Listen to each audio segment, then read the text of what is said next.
we see corporate media trying to prop up Nikki Haley.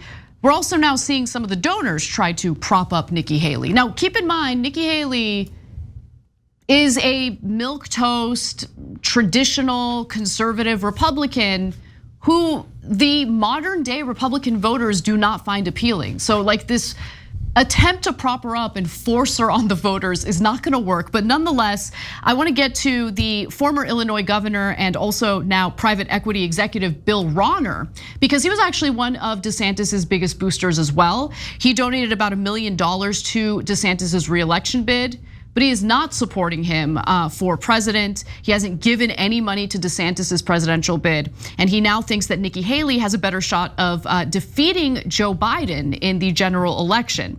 He says the following: I think he's done a terrific job as governor of Florida. And I've been, as I think you know, a big supporter of him in that role. But I think Nikki Haley probably has the best chance to win the general election. I think everyone is trying to sort things out. We gotta win the general. And he's not wrong about Nikki Haley having a better chance at beating Joe Biden in the general election. There is some data to prove that. I wanna just quickly show you the latest poll from CNN that shows that. So out of all of the candidates, notably Trump isn't listed here, but nonetheless, we've showed you other polls where Joe Biden and Donald Trump are neck and neck. However, in this particular CNN poll, you'll see that Nikki Haley would win 49% to Biden's 43%. However, Nikki Haley would need to win the primary, and Republican voters, so far at least, are not buying what she's selling. Yeah, she's down by about 50 to 60 points. I told you guys in a, I think, members only episode that I talked to a Republican neighbor and he's like, yeah, they're trying to get us to vote for Nikki Haley. Not gonna happen, okay? They know. So, okay, I wanna get back to why the donors are now growing cold on Ron DeSantis. It's not just because he sucks as a candidate and they're worried they made the wrong bet and that the boy that they have purchased will not be able to finish the race as he was instructed. There's two other concerns that they have. The 6-week abortion ban that DeSantis passed in Florida, they think it's too extreme. Is it because they care about abortion? No, there's only one thing the donors care about, only one thing. The money, Lebowski, the money. So why do they care about the abortion ban? Because they're worried that is so unpopular, he's not gonna win the general election. They don't care which Republican wins the general election at all, except Donald Trump. All the others are completely bought. I mean, Trump's bought in a different right? But all the corporate Republicans will do anything and everything these donors tell them to do. They will all heel. So they're just looking for who's gonna win the general election. And so with the abortion ban, they think he screwed it up and they didn't get what they were buying. But the most important part is the third reason, his fight with Disney. All these guys made their money in business. They're all incredibly wealthy. They're like, you dare to attack a corporation? Yeah, you're right. I'm sure they hated that. And it's part of the reason why DeSantis has since dropped his fight with Disney. And now all of a sudden he dropped it. Yeah. Or do you think because some on the left, I love your brothers and sisters, but they're like, you see that? His politics of being anti-woke didn't work. He won by 20 points in Florida. No, he's not dropping it because he's scared of the left. He's dropping it because his donors told him, you are not to go against any corporation under any circumstance. Understand who you work for, boy. And DeSantis was like, I'm sorry, I'm so sorry. Tears streaming down his face. Go, okay, I'll drop the Disney thing, I'll drop it. And that's what happened, because we have nothing but wall-to-wall corruption here. Yeah, you're right about that. All right, I wanna actually reset a little bit to just really focus on the CNN poll and how these GOP candidates perform when they're up against Biden. So, apparently Nikki Haley would maybe easily beat Joe Biden if she won the GOP nomination. That's according to the latest poll coming from CNN. And the results are honestly shocking even to me, right? Now, I'm not the biggest fan of Joe Biden. I don't think that he's done a stellar job as president.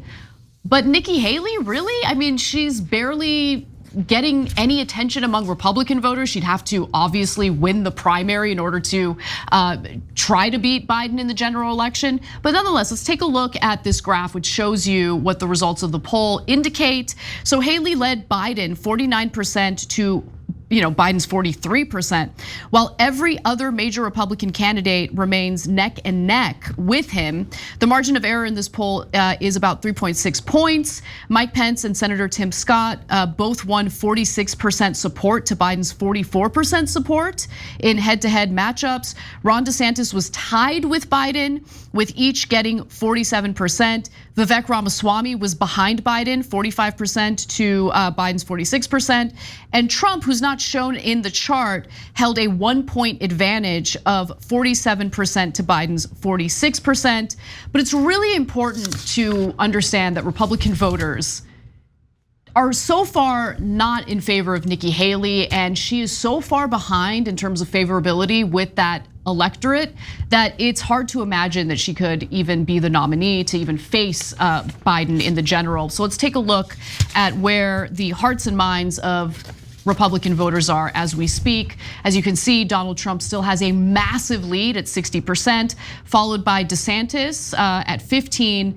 And you go all the way down that list to Nikki Haley, who's actually polling after Mike Pence, which is really incredible considering the disdain that Republican voters have for Mike Pence. So that's where she is right now. It could change. I don't know if it's really possible, even with corporate media trying to prop her up, even with donors now switching their support from Ron DeSantis to Nikki Haley, funding her campaign, all of that. I don't know if it's really going to persuade Republican voters to support her.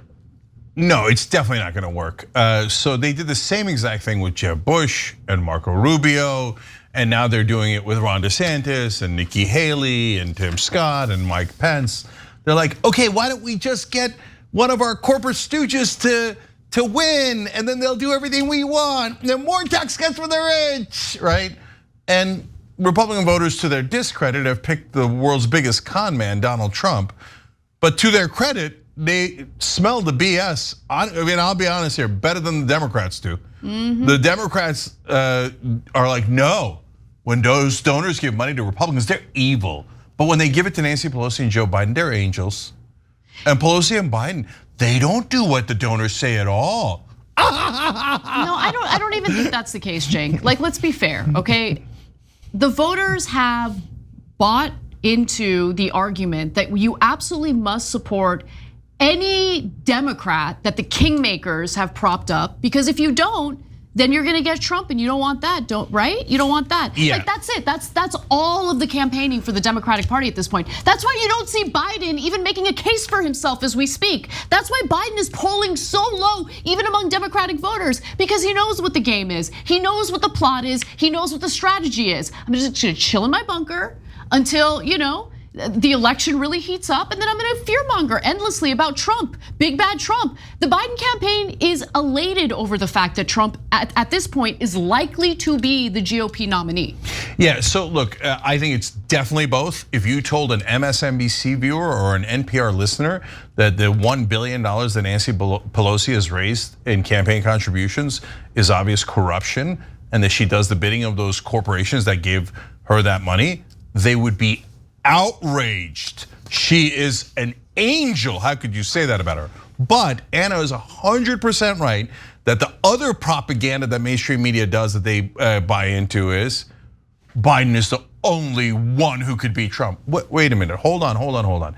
When he beat Trump, he beat him by 43,000 votes in 3 swing states in the Electoral College. Tiny little victory. He was at about a 52% approval rating. Today, he's at a 39% approval rating. So he's gonna beat him when he's 14 points lower.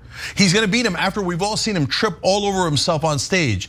We've all seen him mangle his words, etc. But it gets way worse. So you just saw the poll. Hold on.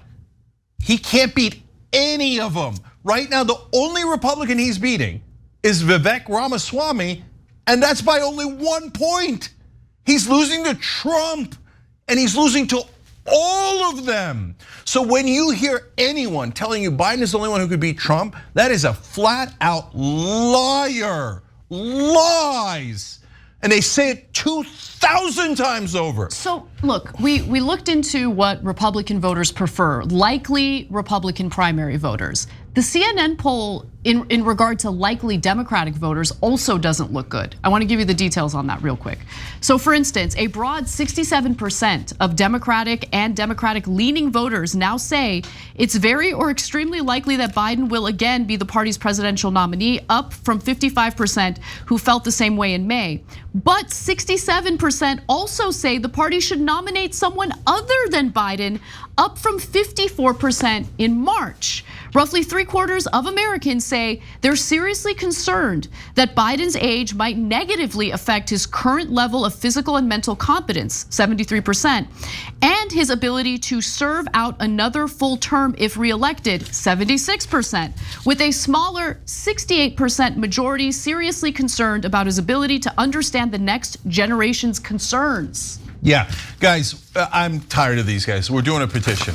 And so, look, the petition is get out. I put it a lot more politely than that because a lot of people love Joe Biden for whatever reason. They just think he's too old and he's gonna lose.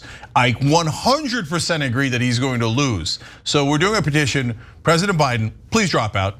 And I put it very nicely, President Joe Biden has had a long and historied career in American government. He rescued us from the possibility of a second Trump term, and we appreciate his service to the country. But at this point in time, we must have a strong, healthy candidate to make sure we avoid a fascist takeover of our government, etc. tyt.com/petitions. So you could go to the or campaigns/dropout in this case. Doesn't matter, we'll have the link down below if you're watching this on YouTube or Facebook. So guys, the reason to do the petition is, I'll be honest with you, you get 2,000 votes on that petition and it ain't gonna go anywhere and it won't work, okay?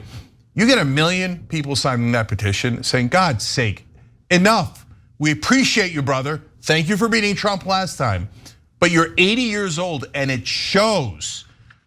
So any Democrat, and it's all of them in Washington, that says, we must defeat Trump. So you've got to vote for Democrats to defeat Trump. I say, well, okay, I hear you. Whoever the Democratic candidate is in the general election, yes, I agree. We must defeat Trump. We must defeat the fascists. So you're gonna send in a hobbled candidate who's 80 and looks like a wounded antelope, who 67% of Democratic voters say, we don't want him, we don't want him. 2/3 of your voters say, I don't want him, I don't want him. What part of that is unclear? But everybody in Washington is like, bow your head. No one is allowed to run against Joe Biden. Sorry, I've had enough. Drop out, drop out. Go, sign the petition, spread it around. If it doesn't work, it doesn't work. But I'm gonna do my part, we're gonna do our part, okay? The guy's gotta go. So we're gonna risk the whole country. We're gonna risk democracy because a man in power, says, based on his ego, I will not go. We all can see you, Joe. We can see you. You're not in good shape. They're denying reality. Push him out, push him out, push him out. You gotta go, son. Sorry, you gotta go. We can't lose to Trump. You're losing to Trump. Thanks for watching The Young Turks, really appreciate it. Another way to show support is through YouTube memberships. You'll get to interact with us more. There's live chat emojis, badges. You've got emojis of me, Anna, John, JR. So those are super fun. But you also get playback of our exclusive member-only shows and specials right after they air. So all of that, all you gotta do is click that join button right underneath the video. Thank you.